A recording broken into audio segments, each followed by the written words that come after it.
Hello, everybody. Welcome to Man versus Tech, Wednesday, September 21st. You got Kyle, Chris from Intellis and PMP. We're here today to talk about Excel. Yes. Kyle loves Excel. It'll be a fun one. It's going to be a fun one. We got a lot of fun, cool things to talk about. If you love spreadsheets, we got a time for you. Yes, all the spreadsheet lovers out there, enjoy. It's going to be a fun conversation, a very fun conversation. So we got a lot to talk about today. We got some things we got loaded up. We're going to talk about the history of kind of how Excel came about, some funny things about Excel, how we use Excel, even sometimes how we feel about Excel at the end of the day. Some people out there will have fun if you go on the internet, you run like Excel funny memes. You can find all kind of funny stuff. We're going to show some of this today. So we always like to start off our live cast with talk about new tech. And so, Kyle, you were just talking about with me a second ago, getting ready for the live cast about artificial intelligence. And this is in the legal field you were talking about? Yeah. That artificial intelligence, who owns something if artificial intelligence creates something? Yeah. Right? So what are your thoughts on that? I think that it's going to be really complicated and messy to figure out. There's going to have to be agreements that may be different per AI system. One thing big thing that came to head is a couple of weeks ago, an artist used an artificial intelligence platform to generate some artwork, and then took first prize in an art competition. And a lot of humans that worked on art were upset. They were upset. But it's like, if you use Word or Excel and you make a spreadsheet, you don't own Excel, but you do have some sense of ownership of that spreadsheet, right? Of the data that goes into it. But because the AI system is the one generating all that data, people are asking, do the people that made the software own it? Do the people that gave the prompts and directed it and used it own it? Or does the AI itself have some sense of ownership? Which I think that one's ridiculous. I don't think that we should start describing software packages as owners. Yeah, it's like the cavemen who painted with their hands, and the first man who decided to found a horsetail brush and made a brush and painted with that and won an art competition. Yeah. Is it the edge that made them win? And in this case, the AI is the edge. The person still told the system what to do. It still enacted some kind of, I'm sure, start to finish, standard operating procedure within whatever this AI art platform was. Unless it's something as simple as you just walking up saying, hey, draw me a picture of man painting. And all of a sudden the AI just does it. Yeah. And I know we've logged into things like that online. I mean, I've gone in and played with AI automated picture generators, Shutterstock stuff, stock pictures that you want to create that have no relation to people. So when you're using them on websites or marketing, that you don't have a copyright problem, or you're not trying to use somebody else's selfie photo that's been put onto Google on accident as a general office worker. Right. How AI can do that. I mean, it's a very interesting topic to think of it. I think that the United States law that we live in only allow people to own things. So we still haven't crossed over into the fact that like a dog can own something in a court of law. Do you own it through your owner? We have seen people give, last will and testaments to their pets. However, there has to be some kind of entity that manages that. Yeah, it has to be an executor for that. So that's an executor, a trust, and some kind of human beneficiary or executor of the situation. So, you work with AI. Yeah. Would you say that sometimes the AI does things for you and it's a step you wanted to happen, but you didn't actually do it yourself or program it to do it? Did it learn from Kyle to do the next step sometimes? Yeah, and so I lean towards the user should be the owner, because I think that if you're using AI made by some other company, and we're talking about art now, but they're working on AI systems that will program for you.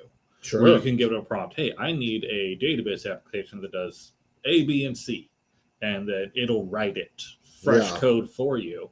The people that made that AI system shouldn't also own all those derivative works, in my opinion, because it's not really a derivative work; it's a new work product. I mean, it's kind of like Excel, right? Excel is a template, and then you said, well, what happens if when you create something in Excel, you create a data set, and then you start writing formulas. I mean, you're the one doing all that stuff to make it auto do it. So is it really auto doing it, or did somebody pre-program it to do it? And by the time you get to it, like if I start looking at your spreadsheet and you go in there and you connect two things together, because of pre-work that you've done in Excel, to me, it looks like it's just happening. I think you mentioning tools earlier is a great analogy, like a power drill, right? Yeah. I can use a power drill, but I'm not actually doing the one doing the screwing in of something. No. And I can't. But I'm guiding it. I can screw it up. I'm guiding it. But DeWalt doesn't. Strip it. I can do all the kinds of bad stuff to it, right? Yeah, but like DeWalt doesn't own the thing that I build. No, the DeWalt has no, the screws that go on my wall hanging my pictures or the birdhouse I put together. Right. There's no DeWalt so that's compensation that I must give for using their tool to build something. Right. So that's how I see it. I think that the user at the end of the day should be the one who owns it because they're the one guiding the AI in that moment to create that end product. I agree with you. I would say that in the program world, okay, you can own that product just like you can own an Excel spreadsheet. But if you don't have Excel, you're never opening that thing. Nope. So who owns who? It kind of goes back to what people like to say about real property in the United States. Like we are pretty much the only country in the world, maybe the one, that has actual fee ownership of property by human beings. All the way down. Yeah. But at the end of the day, your property can be seized for not paying your county, taxes. And so even though you own a home outright, you still have property taxes you must pay every single year. Sometimes that's a pretty grandiose amount of money. So when you really think about it, I hear that kind of argument at the end of the day. I guess nobody really owns anything, but you have more like rights to it. And if you keep Excel going, all those Excel spreadsheets I've ever made are in some folder somewhere. Nobody else has them. I'm probably the only one who understands them at the end of the day. So there's my benefit as well, right? I would agree with you. The person, the creator, the Geppetto, controls the Pinocchio. No matter how much magic is behind it, it's still you are the creator of the situation at the end of the day. Yes. So cool. Subscribe to Disney Plus, now featuring Pinocchio. I'm just joking. Yeah, right. Hey, Disney, call us. Let us know. We are looking for sponsors. Just because you mentioned Pinocchio. I watched it. I thought it was interesting. It's a different spin on the whole story, a little more modern. But of course, we have young kids, Kyle and I both, and at the end of the day, I'm always watching stuff like that. So it's always fun. That's good. Catch up on an old tale. That's right. I know my kids did not know who Pinocchio was.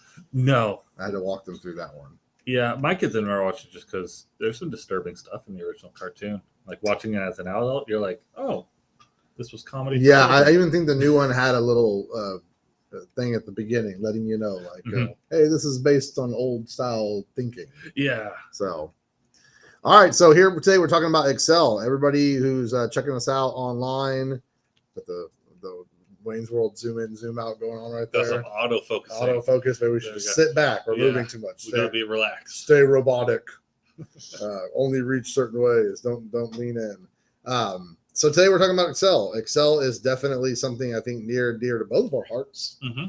It's been a very interesting program in my life from, what I consider going from programs that can create reports, giving reporting, solving problems within programs, and then literally watching Excel take information from programs and do what programs just can't do, or even higher end calculations and formulas and comparisons of data.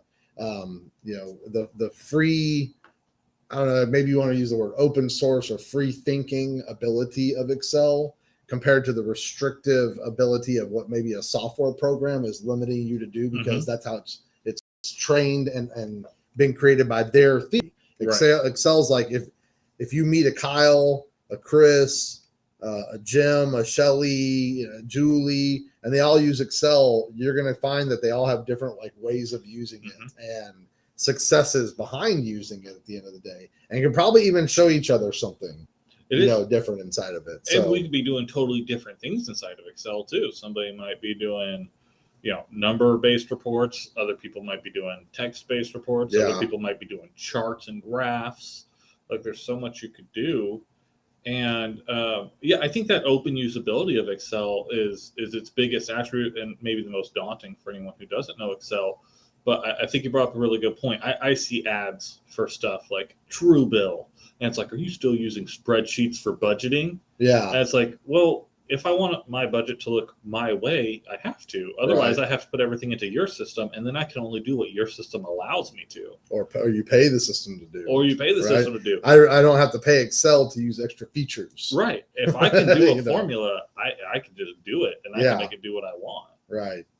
So there's like the auto button, and there's even out there with Excel, there are kind of auto buttons. I mean, I found some stuff on the web. I was doing a little research for our cast today, and there are a lot of free tools that you can just interject into your Excel depending on the year that you have it.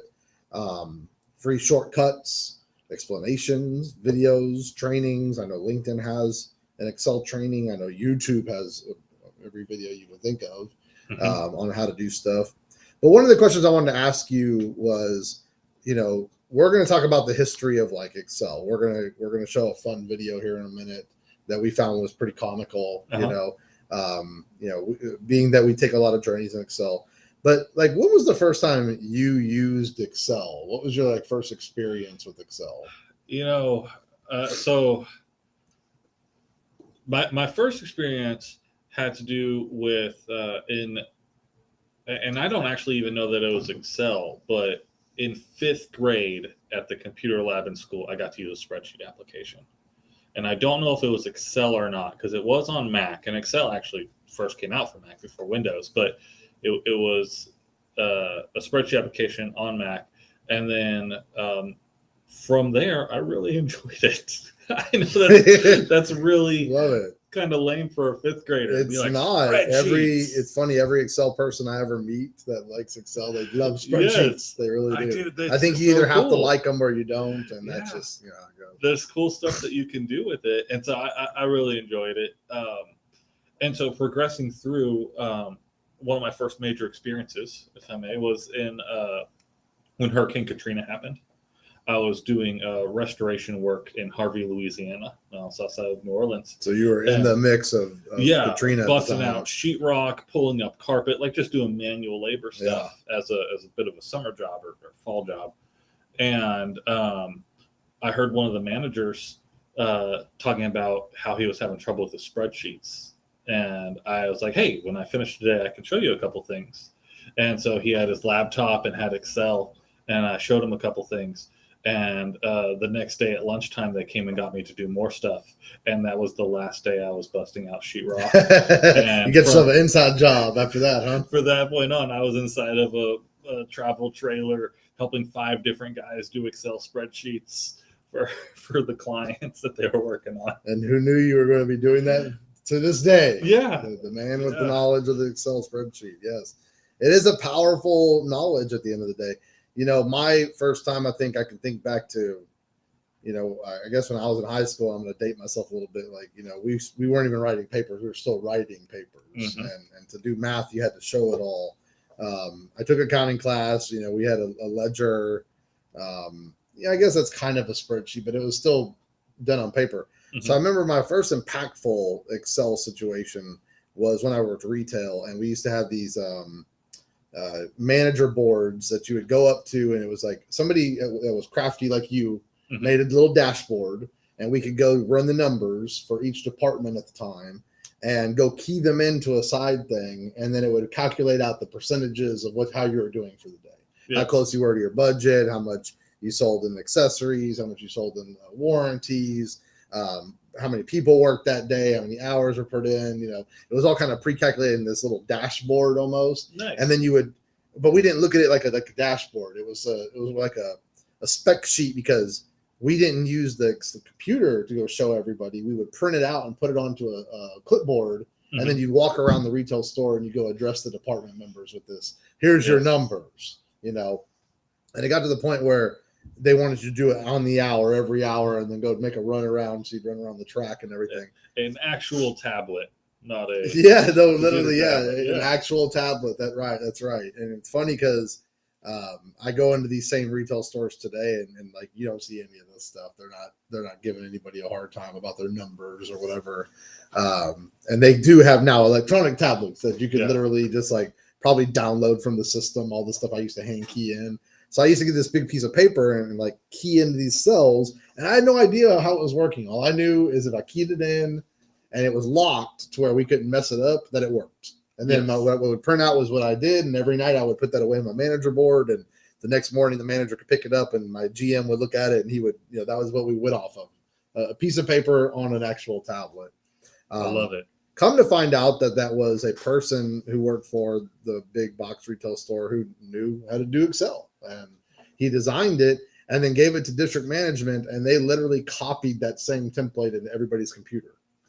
So there's like one person, who figured out this whole thing. And if we ever needed to make improvements to it, we had to go back up through district and then go to the find, because they wouldn't tell us who the person was. Nobody. It was just some employee at another store like you, like you're the sheetrock guy, and a different store. That person, knew how to do it. So, they would have to go back to that one person all the time to make any kind of changes to it. That's awesome. And then, so that was pretty cool. Yeah. Once a year, he would make like a revised version of it and add some new things into it. And at some point, somebody discovered that it was actually an Excel spreadsheet, and then we all started making our own changes to it. So as things progress, but this is like early 2000s, which is to me kind of strange to say that Excel still wasn't, I guess, that popular as it is today in the standard world that we live in, right? So let's take a trip back in memory lane. We have the actual. We're going to share something with you guys. Well, before we get to that, okay, video, can we talk about a couple others? Yeah, sure. So we got the very first commercially available for personal use or that a business could buy just off the shelf is VisiCalc. That was the first spreadsheet application, and they got a little screenshot of it over there on the right. So that's the green screen. Yeah. Yes. And that was your spreadsheet. It looks like Excel. That's the thing. The toolbar is not changed. The toolbar is a little lacking. But the A, B, C, D, 1, 2, 3, 4, man. Okay. I can do a little lease schedule by tract in this thing. Yeah. It's so very basic there, right? And Business Insider, and we don't need to show the video, but Business Insider did a little like 5-6 minute video one time about the developers who had worked for, and it was that'll meet the two guys. Yeah. So this one are the two guys that made the first spreadsheet application. They were from Harvard and MIT, doing work for Apple, and they're the ones who just like, what, we should make a spreadsheet application that people want to see or that people would want to buy. That's awesome. And they got as many as 1 million customers from what I was reading for it. For what? VisiCalc? Yes. So these are the two guys right here. We're kind of showing the. Look at those guys. Look at I his was sitting in a class with many other people, and I would sit there, still using it. sort of daydreaming a Still bit. works. And If said, it if ain't only broke, this don't had fix like it. Still works. a head-up display. I think that's a green so I screen could back see there. Yeah. like a screen in front of me, It kind of is. like Google Glass or something. And imagine it had a ball on the back of it like a mouse. And So this could one's a fun Business put a Insider number in and video another that, number, we can and I include could the look link you to. straight in the face and Yeah, say cool. 10% I think would it be originally okay came out because about I could 10 do my years ago. calculation. I could This type one's new part of numbers the in and have it business recalculate. documentaries. That was my vision. And then the hard After part was VisiCalc, how to turn that vision Microsoft into saw a it, real and they program. said, we The need a challenge spreadsheet was, application. could I And take so these they ideas? get multi-plan. So now you multi-plan or multi-plan. Yeah, and maybe it's multi. I might be putting the emphasis on the wrong syllable. Sure. Cool whip. So Multiplan was the first one that Microsoft did. You can see that those purple, black, and purple screens over on the right-hand side. So it's, not a whole lot of changes from the first version to the second version, or to the first competitor, right? And then we got the first. So wait, this is Multiplan. This is what it looked like. Look over here. Yes. Okay, so we have now our commands at the bottom. Mm-hmm. They moved it around. It must have been a huge differential. Yeah, you got to make it different. So wait. They went 1, 2, 3. They did 1, 2, 3s and one. Oh, numbers and numbers. Yes. Oh, that's even more confusing. That's even more confusing. How long did Multiplan last? Let's see. Multiplan did not last long. It came out, I think, in 1983. 83, the development. And then 85, Excel came out. Okay. So Microsoft didn't keep it around long. This is a temporary fix. Look at that right there. This is, for those of you who want to know, would we call this a floppy disk or a hard disk? Yeah, it's a 3.5 floppy. Floppy? Still called floppy, right? Okay. Yeah. Right. Even though it doesn't flop. I mean, not actually flopping like the old school ones, right? But you could get this on Apple or on Commodore. They had a Commodore 64 version. I had a Commodore 64. Yeah. And then we got Lotus. And a lot of people are familiar with Lotus Notes, which was actually the suite. Lotus 123 was the spreadsheet application that came out. That one blew up. That one was so popular. And it really became the default business standard for spreadsheets was Lotus, right? And so when Microsoft came out with Excel, first for Mac in 1985 and then for Windows in 1987, and Excel 2 was the first version that was available on Windows, this was the big competitor that they were against. So then in 1990, they came out with this commercial. So I think, and I'd love to just watch the whole commercial with everyone. Right. Because it is awesome. So when in this commercial, you're going to hear them, oh, my spreadsheet program doesn't do that. Well, they're talking mostly about Lotus Notes because Lotus actually ended up buying VisiCalc as a software application. So VisiCalc ended up going away, got any of its functions and popularity got wrapped into Lotus. And so Lotus versus Microsoft, those were the two big ones going at each other. So here we have a little history, Multiplan, Lotus, VisiCalc, all prior to what I think is a hilarious video. At the end of the day, I love watching this thing. Anything that has a little bit of history behind it. But we found this video. It's been shared across the internet quite a bit.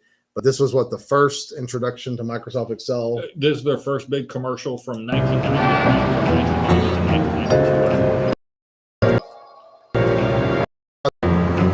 typical 80 shades. There's the female CEO with the shoulder pads. She's got the power suit, short haircut. Mr. Confident over here. Hey, Greg, buddy, I just saw Wilson. You're showing her the projections for the vacation packages this morning. I am? You're joking, right? Such a kidder. Tell me you did it. Come on, don't do this to me. One. This deal. Her exact words were 9 a.m. or never. Calm down. Just give me a minute. Excel guys I've been telling people for decades. Light guy rolling in on New York City. That's right. Packed elevator. Look at that. Now that is a laptop. What is this? It's Microsoft Excel. Look at there's buttons. Now hold still. I'm about to perform a miracle. Wants this year, right? First, we'll put in the names of the tours. Tennis. L's going up. Golf.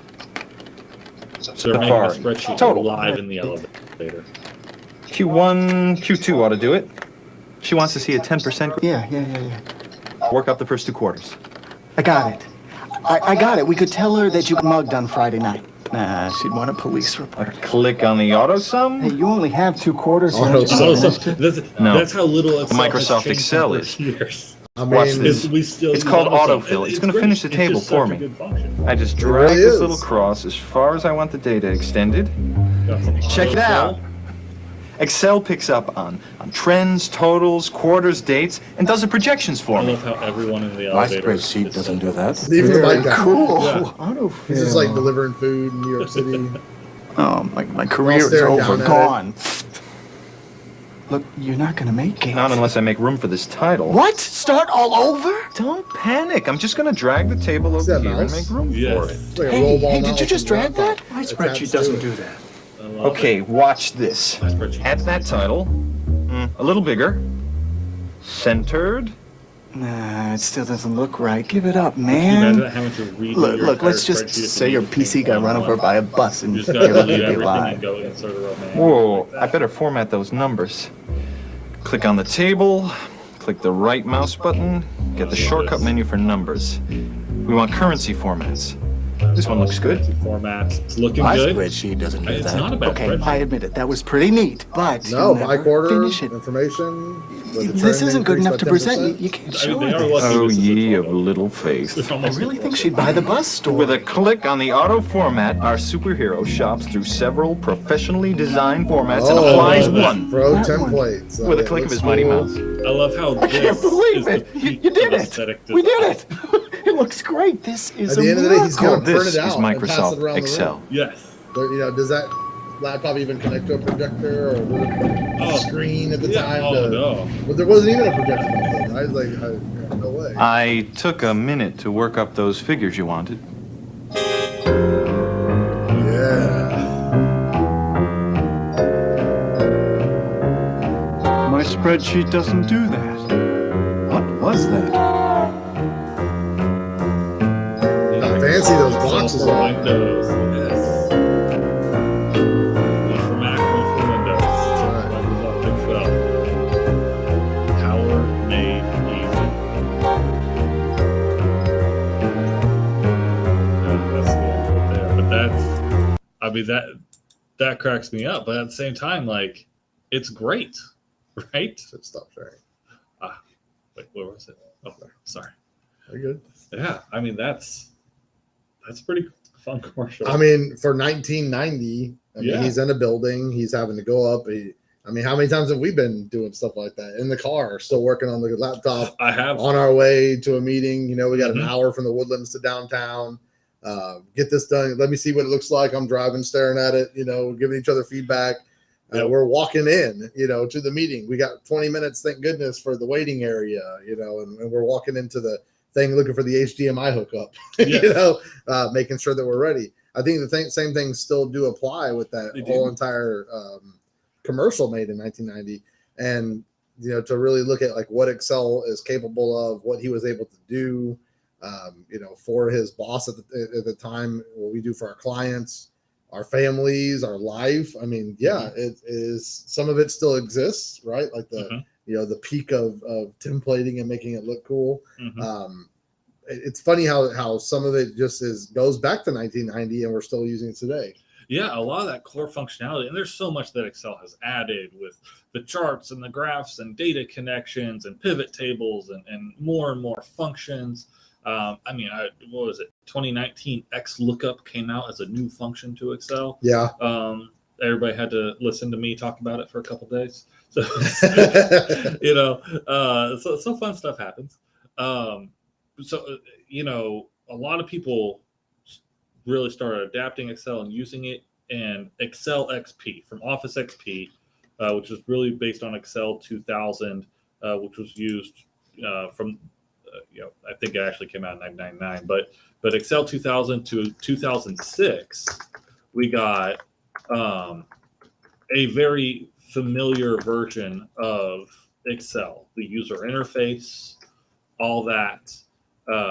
We got used to all the buttons, all the little buttons at the top, and just more and more toolbars. Yeah. Right.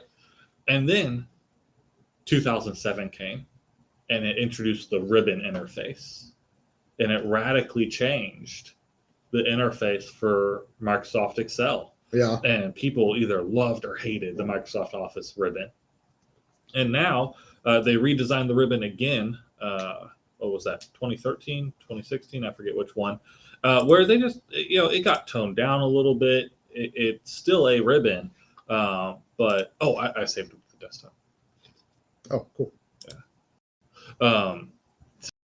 Still got a ribbon, but it is, I think, much cleaner design than it used to be. And so now, I mean, Excel, there's people that kind of design whole programs in Excel when you talk about macros and all the functions and formulas. They do. We had a client last week that needed a backup of an Excel because they actually accidentally copied and pasted values and they lost their formulas. Yeah. I've done that before. That formula. I copy paste something or I delete a line and the whole thing turns into this. Yes. Exactly. And I break a link or I move something around or I rethink something and I got to go back through every little formula and change the F to a B because it was a different thing. I locked it in. It didn't stay there with me. So, we want to kind of throw some funny memes up. I sent this one to Kyle not too long ago. Yes, you did. I send Kyle goofy stuff every once in a while on text messages, but Justin Miller, did you really ever create an Excel, create that amazing Excel spreadsheet and then be disappointed because none of your friends and family cares? not even your company asking for a friend. How many times have we created something in a report and we're so excited about turning it in, and at the end of the day they're like, thanks. Yes. No, I can remember times where we've taken like 4 to 8 different spreadsheets, combined them together, shown these multiple layers, laid out thousands of rows and columns worth of data, and they look at it for 2 minutes. We're like, yeah, this is good. Thanks. Yeah. And appreciate it. And it's like, that was a month of my life for 2 minutes of your time. But exactly. I'm glad you liked it. It still all comes out to the reporting part of it all, right? Like the end result. And have you ever really met anybody that wants to know what you do in Excel, Kyle? Like at the end of the day? No, I've met people that ask, and as soon as I start explaining it, they walk away. Like, all right, thanks a lot. So you got a good old one right there when Excel freezes and you open Task Manager, like threatening it. Yes, threatening to shut you down, Excel. That's right. You better hope you saved it. I'll tell you that much. I don't know how many times I've been in Excel and I see that freeze happen, and I think, oh my gosh, I hit the save button. I do like the new 365, the auto save feature. Like after every couple changes, it just go ahead and puts it in the background on the cloud. For those of you who don't want that, the security doesn't allow that. Hey, hit the save button at the end of the day. I saw one the other day, the Key and Peele. He was sweating. He's like, when you lie on your resume about knowing Excel, you have to actually do it. Yes. Of course, a little Microsoft jabbing at the end of the day. It's amazing what people think, what great and exciting things people will be doing with PCs in 30 years. And of course, Microsoft Excel stopped working. But we're still doing Excel 30 years ago. It really is. We're doing a lot of the same stuff. And I think that statement with maybe the word PC is a bad word, but back then that's what you called them, right? Personal computers. That's right. I mean, how far have we come with them today? Are they really personal computers? But you're right. I think the reason why we're talking about Excel is it's a powerhouse when it comes down to the things that you use. It really is the workhorse of so many functions. And I know people are like, oh, you gotta get it into a database. Oh, you gotta do a software. Oh, you can't rely on Excel. It's just so ubiquitous. It's so malleable. It's so powerful. It has its limitations to size. Right? It does. I mean, we can all agree to that part. It's bad, but you can't go into SQL and do the same things you do in Excel. Not as easy. No, you have to write functions, formulas, statements. You have to do all sorts. Right. So the shortcut is within this. It's good to bring out that small amount of data, and it's still a wonderful tool that's out there at the end of the day. And honestly, I don't think anything else is beating it. Like, I don't really need Outlook. I can use Gmail's Gmail on the web and do everything through there with signatures, all the same stuff. Some programs I really don't have to have at the end of the day. It kind of reminds me of like antivirus programs in the early 2000s. And not saying don't do anything about your security or if you want to buy or purchase other stuff, but I mean, Windows itself has come so far with their Defender and all their antivirus stuff that I have not bought Norton antivirus in like the last 10 years. Yeah. I haven't needed to. Same. That was something that I would invest in every single year and update and rebuy for every computer at the office. Compare McAfee to Kaspersky. Yeah. Which ones? The argument of the free ones that are out there that can do it, and all the different ones that were out there that could do things. I've never really found multiple versions of Excel out there. It's usually you use it, and even Word. I remember when I first started using Microsoft Word, all the lawyers loved Word Perfect, and they couldn't stand Microsoft Word. And then everybody that wasn't a lawyer was like, "Oh, Word's the best," and Word Perfect sucks. And I think that because they liked how they had the lettering system onto the Word. Yeah, I mean, really, when I think about Excel and any competitors these days, it's really you have Google Sheets for the online stuff, and then OpenOffice with the open source side of things. Yeah, and that's really it. And they're still not really battling them out. I mean, Excel's not an expensive program. No. And, it comes with Office 365 as much as almost, you used to have to buy everything in pieces. Yep. For $100 a piece, and now you get it all for $100 or something like that. So it's pretty awesome. I like these ones. We saw one the other day with a ship and a crane holding it up. Yes. I think this is a legitimate funny meme. The entire global financial system and a balloon. The elephant's balancing on it, and Excel's what's holding it up. Yes. Secretly behind every great government, every great thing, I believe there probably is a special Excel spreadsheet that is managing the entire situation or translating what's happening from one system to the other. So for all of you SOC 2 compliance companies out there, if you're just using Excel as your final answer and you're fibbing it everywhere else,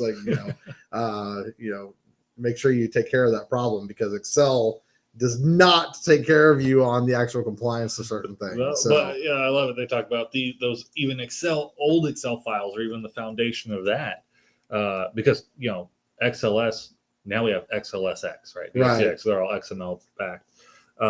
So it has gone through changes, and there are some things that just have never been updated. There are some things. I will say we have opened up some, you need to move this into the newer version files in my days at the end of the day. So, the bottom ones are some ants holding up a balloon. It is the strength behind a lot of companies and corporations. That autofill we saw in the commercial doesn't always work. North Carolina, using the first letter from each one. Yeah.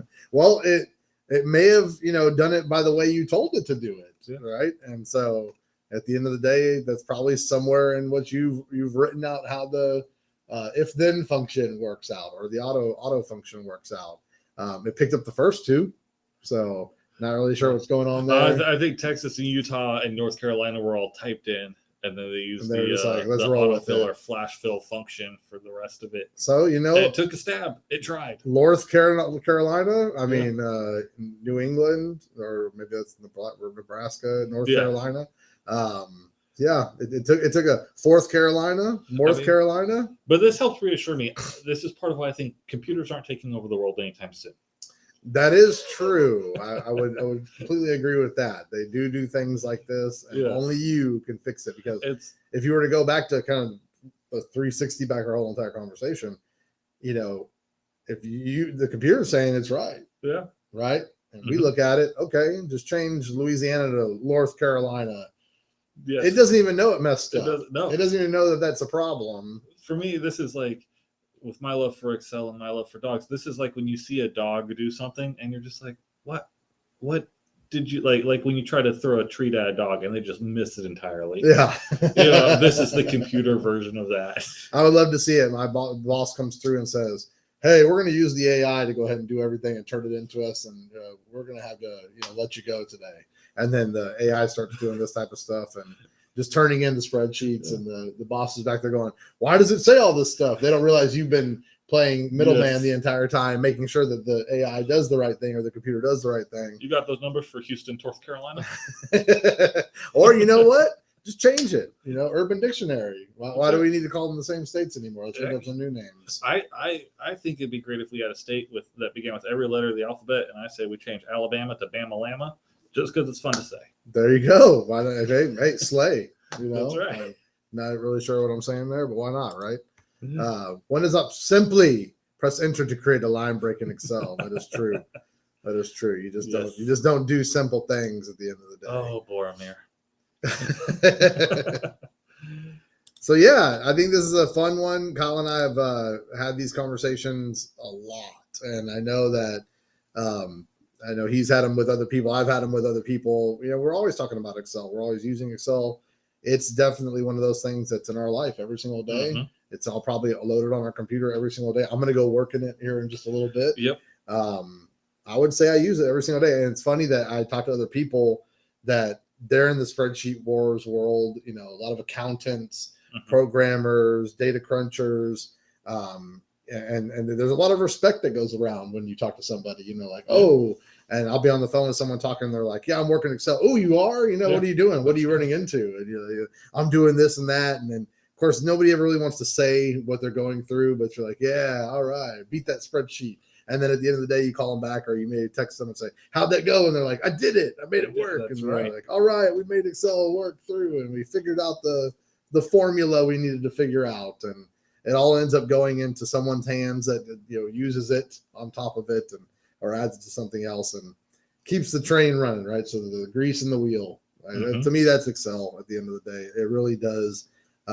bridge all the gaps that are out there in data management, mathematical equations, sometimes even just finding data, just this understanding and bringing it together so you can relate things. I learned a lot through it and watched it do a lot of amazing things, especially with you and with some other people that have been in my life. And to this day, I don't think it's over. Oh, no, definitely. I mean, I've used it for things it wasn't designed for, to bring in text files, to parse data out just to make it easier to isolate pieces of information from a text file. Wow. Like you can do all sorts of stuff with it. Excel, go get it if you don't have it. Again, you can go to YouTube. I've learned tons of things on Excel from YouTube. LinkedIn does have some kind of certification program you can take in Excel. There's classes you can take. We hosted an event one time just talking about Excel stuff. Meet somebody, find somebody, text Kyle, text me, any of us. Hit us up on LinkedIn. We're more than happy to share stories, share theories. It is the true open source world driven by people. And you never know what you learn from somebody else when they're building something at the end of the day. Yeah. So, it's kind of the never ending learning spreadsheet for the user and the spreadsheet at the end of the day. So, all right, well, Man versus Tech, another one in the books. We ran a little bit over today, but that's awesome because we're talking about a really awesome topic. And like I said, hit us up on YouTube, LinkedIn, chat with Kyle directly, chat with Chris directly. If you have any questions about anything, we're more than open to talking to the base that's out there. We'd be happy to share our ideas. Thanks, everybody, for joining Man versus Tech. Thank you.